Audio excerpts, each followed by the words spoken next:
These are 1 week old kittens.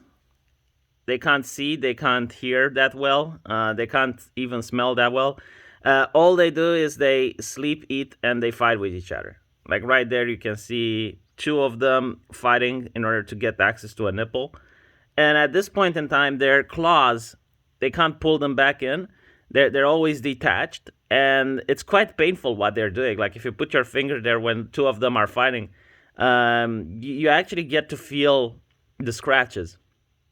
And I guess they're fighting for survival from the moment they get born, because getting access to the best nipple is actually very important. They will manage to grow a lot faster, and they're going to manage to dominate the entire litter, uh, pretty much based on the fact that they got to eat a little bit better than their brothers. Now, there is a controversy on the internet whether or not you should be able to touch the kittens from 1 week old. And the answer is kind of yes and no. The idea that if you touch one, the mother won't accept it, or that your smell is going to go on the kitten, that's false. Okay, that's a pop culture myth. The mother will accept the kitten again, even if you touch it. That's not the problem. There are only two problems with this issue. The first problem is whether or not the cat feels comfortable with you. So if the cat doesn't feel comfortable with you, then you don't want to stress the cat. Because if you stress the cat, you can actually have the cat go into a phase where it doesn't give milk anymore. And then you're going to starve the entire litter. So you don't want to do that. The second problem is like, why would you want to touch one? And to answer to this is like, you really don't want to pick it up and play with it, because it's 1 week old. Like it doesn't react, it doesn't see, it doesn't really hear. You're just not doing anything with it, unless it's to get some self gratification. So you don't want to do that. The only reason you should pick them up, however, is right after they're born. Like you want to see if the kitten is healthy. And I'm just going to pick it up for the purpose of this video. Let me see if I can find one that's a little bit more big so I can pick it up. You should be very careful. You should wash your hands before doing it, and I did. So what you want to do is to see if it's alive, if it meows, if it's healthy. And the second thing you want to do is to look at the umbilical cord right here. If you see that the umbilical cord is still bleeding through, what you want to do is to clamp it. Like you want to squeeze it tight at the extremity in order to stop the bleeding. This is very important, and you should do it whenever you have a new litter. And the second thing is you want to see if it's alive, because if you have like a stillborn kitten, that's a health hazard that you want to pull it away from the litter as soon as possible. But other than that, I mean, this is just 1 week old. So the only thing you can do is to sit and watch, and you don't really get to see much action or anything like that. I mean, they don't really know how to walk yet. They don't really know what's going on. So you can't even pet them. You can't do anything. They're just cute to behold from a distance, I suppose. And of course, you can give some love and appreciation to the mother cat. Now, at this week, the mother cat will most likely stay with the litter for as long as possible.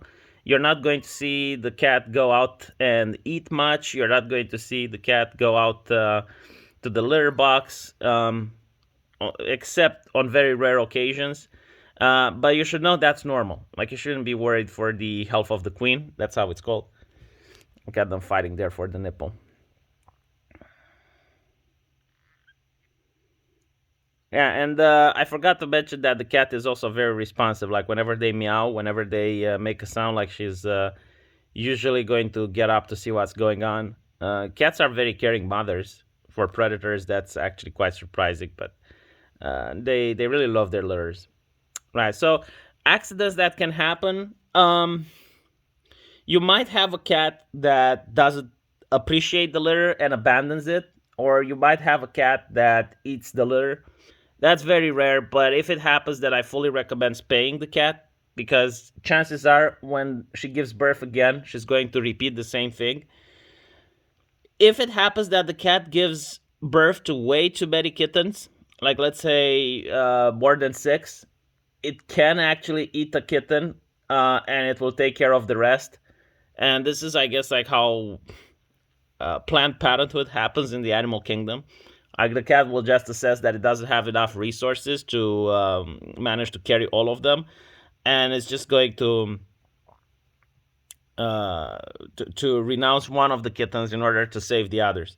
So that's normal if it happens. It's still really nasty, gruesome. Like you don't want to see that. But what I'm saying is that if it happens to you, it's normal. Like it's not pathological or anything like that. But only if there's like a lot of kittens. So if you have like more than six.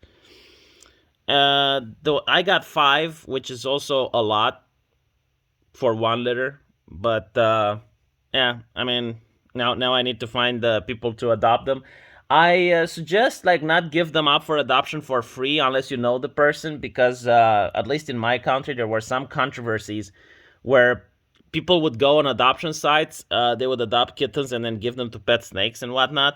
So you should have like some price, not give them up for free, not very expensive, but somewhere in between, like I don't know, $10, $20 or something like that, just so that the people who buy them, they also pay for them, and when people pay for them, they also get like a financial commitment, because now they're like, okay, well, I paid for this kitten, so I need to take care of it better than if they get it for free.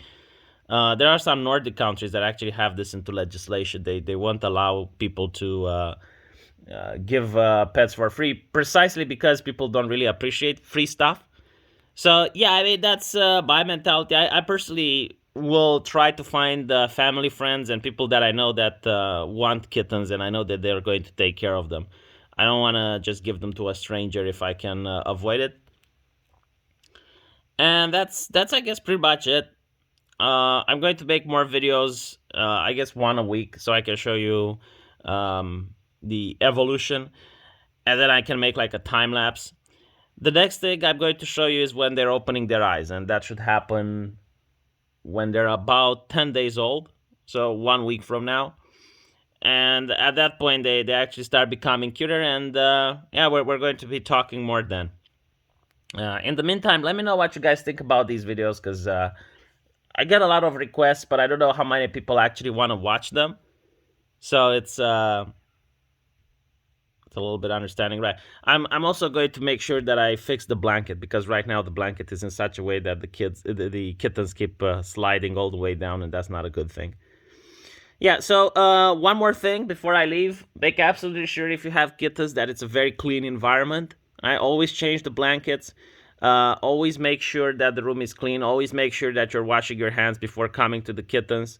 Last time I made a video, I had dirty nails because I came from the garden, but I still washed my hands, because they're very, very prone to infections, diseases, and at this age, if a kitten gets sick, even if you have access to a veterinarian clinic, it's still very difficult to get it back onto health. So make absolutely sure that you're always clean, and never, ever, ever touch a stray cat and then go to the kittens. Like, never do that. Make absolutely sure that you understand that these are very sensitive, even though they're fighting with each other.